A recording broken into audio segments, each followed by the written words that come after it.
Então, boa tarde, meus alunos de matemática elementar. Vamos fazer uma coisa agora bem prática e objetiva. Vamos fazer uma preparação para a avaliação presencial 1, que ocorrerá acho que é dia 8 e dia 9. Falta menos de 15 dias, né? Então, depois das eleições, começa logo a semana de avaliações. E eu tomei as questões que vão cair, são três tipos de prova. Uma prova para quarta-feira, uma para quinta-feira e outra para o sábado. Eu tomei as questões são de 5 tipos. Né? Então, são praticamente iguais, são muito semelhantes, eu mudei só os dados. Né? Então, eu vou começar agora pelas questões do capítulo 1, que são referentes a conjunto, funções, etc. Vamos começar resolvendo essas questões e depois vamos ver a parte de lógica, se der tempo, né? Mas vamos dar prioridade a essa parte aqui. Então, primeira questão. Você tem os conjuntos A, B e C. O conjunto A é ASDFG, o conjunto B é QAZWSX e o C AWZSE. E eu vou pedir algumas operações.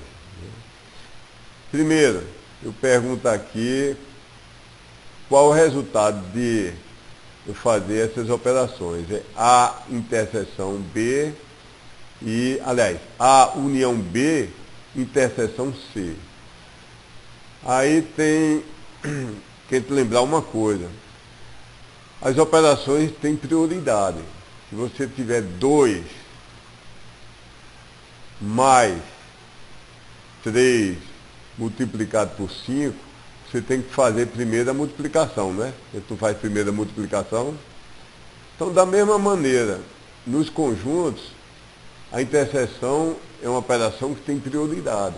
Você pode até associar a interseção com a multiplicação. E a união é como se fosse a soma, tem uma prioridade menor. Você só faz a soma numa expressão algébrica depois de fazer primeiro as multiplicações.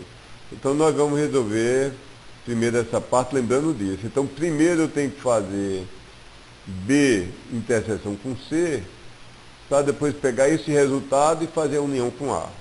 Então, não tem segredo. Então, vamos aqui resolver. Eu não fiz, vou fazer na hora, viu? Então, para eu me lembrar, não ficar muito longe, eu repeti aqui os conjuntos e vou fazer aqui na hora. Primeiro, eu vou ter os parênteses para facilitar a gente entender. Viu? Naquela expressão aqui, eu botei esses parênteses aqui, esse aqui, para saber que a gente vai fazer isso primeiro. Então, eu vou fazer a interseção de B e C. O que é a interseção de B e C? Eu pego tudo que tenha em B e também tenha em C. Vou copiar isso aqui. Então, vou colocar aqui, ó. Copiar. Tudo que tem em B e também tem em C. Repare. O A tem, tudo bom para entrar, tudo bem. O A tem, mas o Q não tem. Então, vou tirar o Q. O Z tem dos dois lados, fica. O W tem dos dois lados, fica. O S tem dos dois lados, fica, mas o X não tem. Conferindo. Olha, o A está em B e está em C. O Z também está nos dois conjuntos. O W está nos dois conjuntos e o S está nos dois conjuntos. Então, isso aqui foi interseção. A interseção é o que está nos dois conjuntos. E agora eu vou copiar esse operador aqui de união, vou botar aqui, e vou copiar A e colocar aqui. Então, repare, nesse primeiro passo, eu fiz a interseção. Primeiro passo, eu peguei essa expressão aqui, fiz a interseção, que é essa parte daqui, então ficou reduzido a isso. Agora eu vou fazer a união. Então a união é tudo que tem em qualquer um dos dois. Tudo bom? Pode entrar, viu? Tudo bem, viu? Então, eu vou tomar aqui esse conjunto com seus elementos e vou acrescentar a um o que tem no outro. Então, vou tomar o que tem aqui, já copiei, e vou acrescentar o que só tem aqui. Ó. O Z, como é a união, eu vou acrescentar o Z aqui. Deixa eu ver aqui. O W, eu vou acrescentar lá. Não é? Está entendendo? E o S. O S já está aqui. Então, aqui, esse conjunto aqui é o resultado que nós queremos. Entenderam? Fiz primeiro a interseção.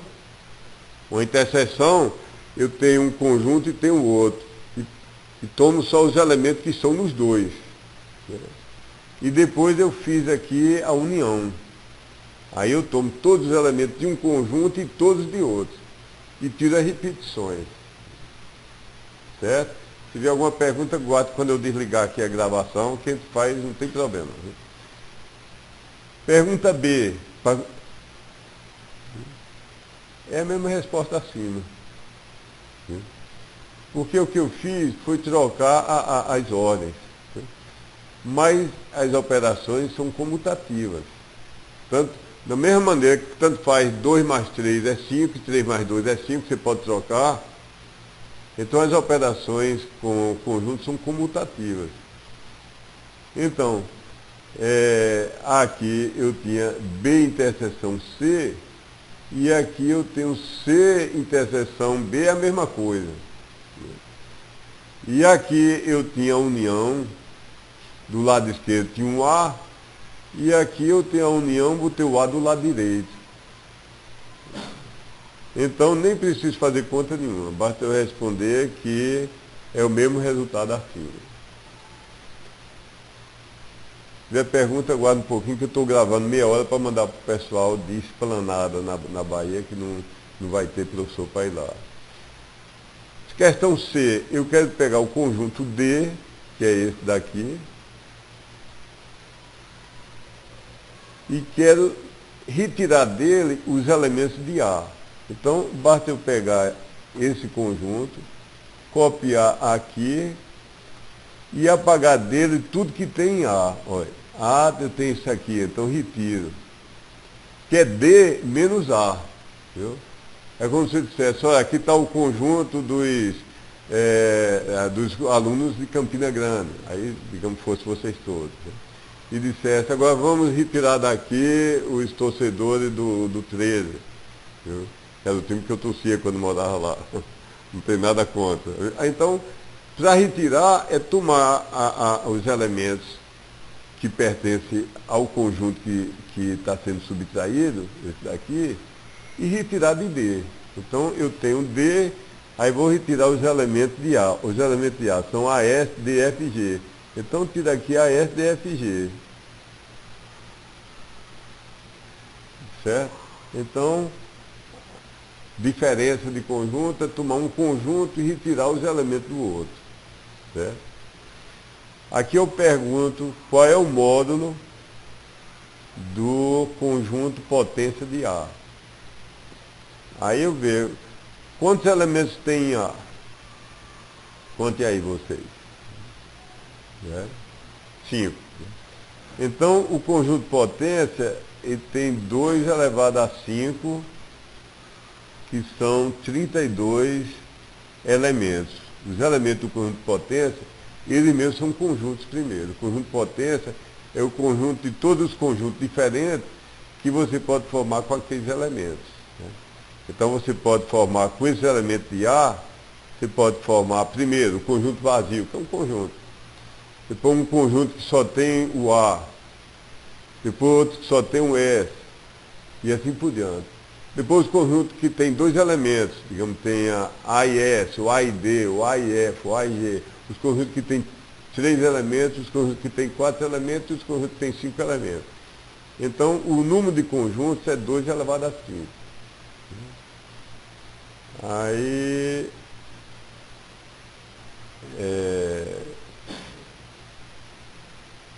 acho que eu atrapalhei o que... eu botei logo a resposta. Quais são os elementos de P de A? São 32 elementos. Viu? Mas quais são os elementos de P de A que contém o elemento W e não contém o elemento A? Então, repare, eu quero tomar aqui P de A, deixa eu fazer um rascunhozinho aqui que depois eu apago. Eu quero tomar P de A, retirar dele o elemento A, aí só fica esse daqui. Acho que eu errei alguma coisa. Quais são os elementos de P de A que contém o elemento W? Eu atrapalhei na pergunta porque A não contém o elemento W. Então a resposta é conjunto vazio. Né? Quais são os elementos de A que contém o elemento W? E não contém o elemento A. Aí, sei lá, você bota não aplicável.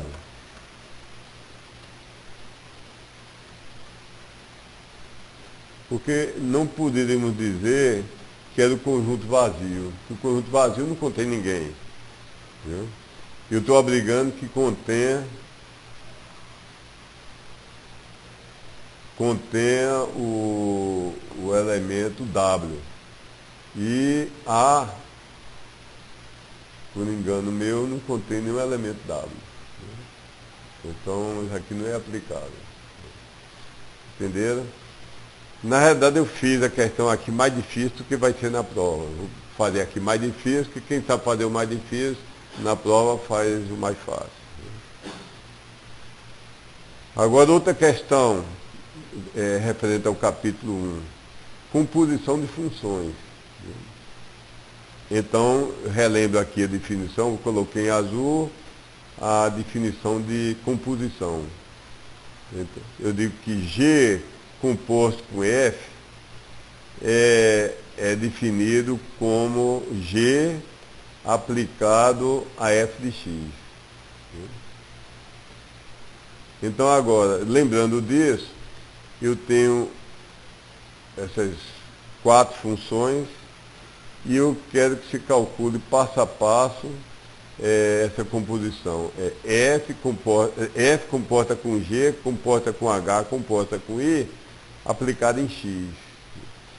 Aí parece complicado no início, mas são 4 passos que para dar de uma vez são grandes demais, mas nós vamos dar os passos pequenos. Pouco a pouco nós vamos fazer a síntese. Viu? Então nós vamos aplicar essa definição. G de F de G comporta com F é definida assim. Então eu vou fazer o seguinte, vou deixar aqui um rascunho que eu fiz o seguinte. Viu? Eu fiz o arcabouço, que aqui embaixo eu vou preencher. Viu? O arcabouço eu fiz o seguinte, usando a definição, H de I de X, eu substituo que é I de X. Viu? Aí eu venho para aqui, onde tem na definição de G, deixa eu ver se dá para chegar aqui, na definição de H, na definição de H eu tenho 3x menos 3, né? Aí eu deixei o arcabouço aqui, 3x menos 3. Aí, o resultado que eu tiver aqui, eu vou copiar e colar aqui, entendeu? Então, vou fazendo, fiz esse arcabouço para ir lançando os valores. Então, vamos começar aqui. Eu tinha isso daqui, aplicando a definição, eu fico com isso. Aí fazendo a primeira substituição. Em vez de I de X, eu venho aqui em cima, deixa eu baixar um pouquinho, ó. I de X é 2x mais 3. Então aqui, ao invés de I de X, eu escrevo 2x mais 3. Aí agora eu vou na definição de H de X. A definição de H de X é essa. Aí, onde tinha X, eu aplico o que eu obtive antes. Viu? Aí, repara aqui como fica. Aqui, onde tinha X, eu vou botar um parênteses, e aqui dentro desse parênteses eu vou botar o valor que eu obtive antes, o passo anterior.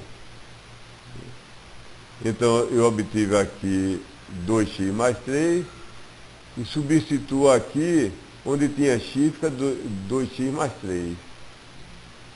Então, faça as operações, com economia de tempo, eu vou saltar aqui, que fica 3, vou dar só o início. 3 vezes 2, 6.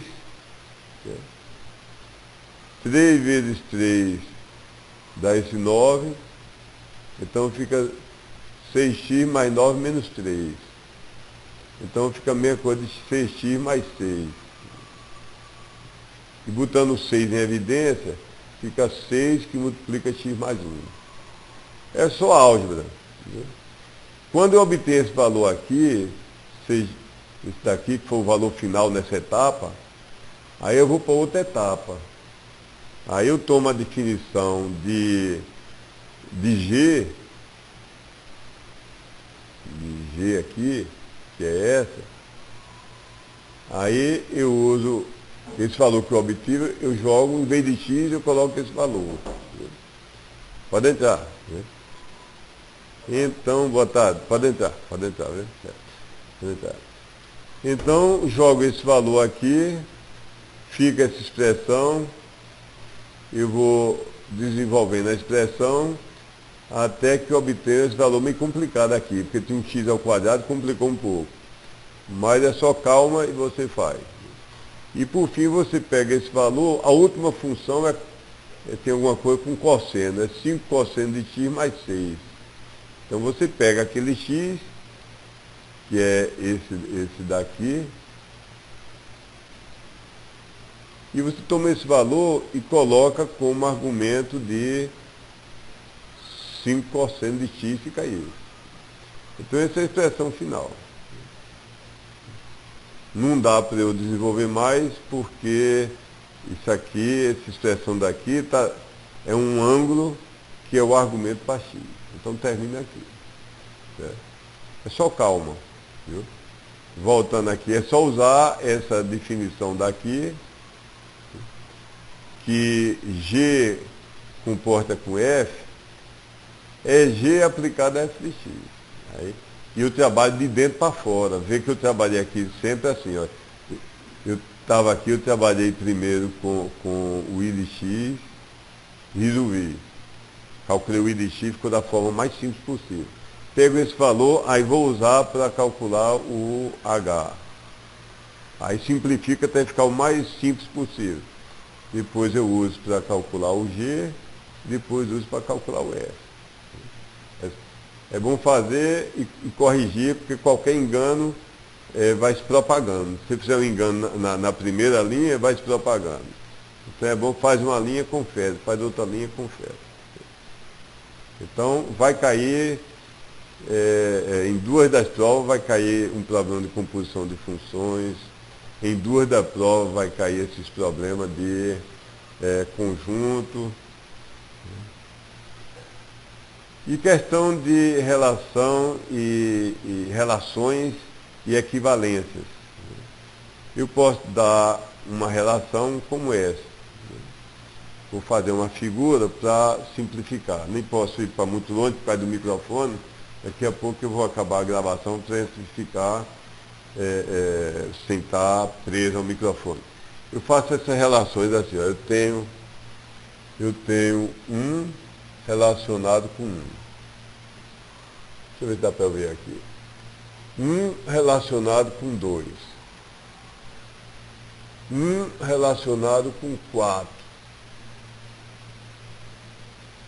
2 relacionado com 1. 2 relacionado com 2. 2 relacionado com 3. 3 relacionado com 2.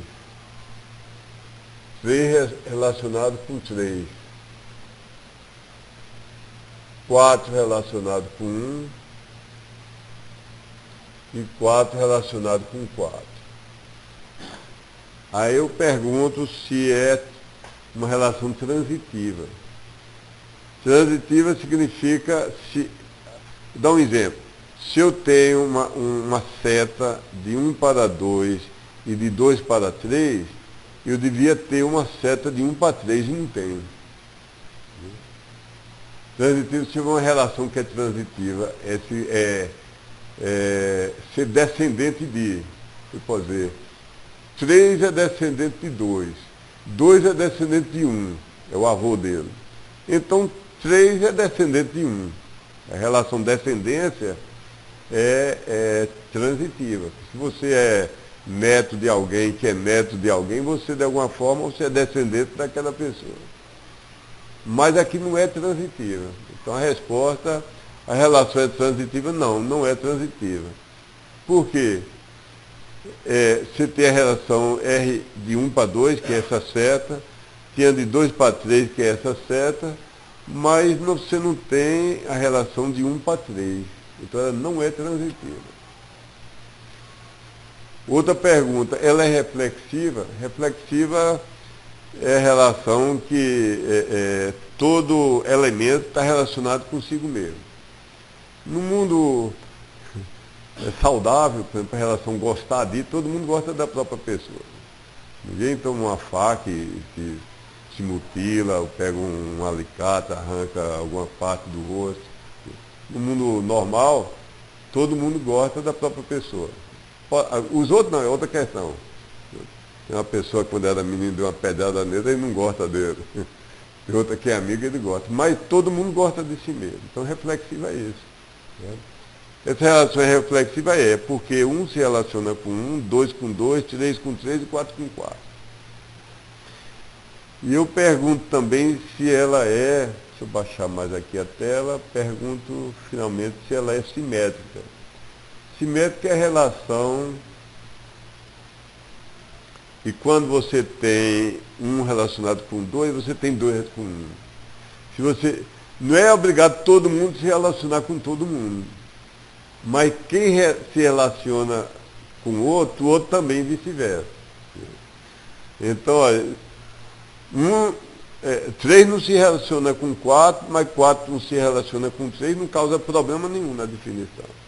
Mas sempre que eu tenho um relacionamento, uma seta de 2 para 3, eu tenho de 3 para 2. Tem de 1 para 2, eu tenho de 2 para 1. Tem de 1 para 4, tem de 4 para 1. Faça esse diagrama que não tem quem erre uma questão dessa. Para ir no diagrama, você, ao invés de raciocinar aqui em cima disso, que não é tão intuitivo, você faz o diagrama que não tem como errar o diagrama. Aí no fim eu pergunto, é uma relação de equivalência? Não, porque a relação de equivalência, por definição, é uma relação que é 3 coisas, transitiva, reflexiva e simétrica, sem faltar nenhuma. Entendeu? Se for 2 coisas não for tecido, não é de equivalência. Então essa relação não é relação de equivalência. Eu vou dar uma parada aqui.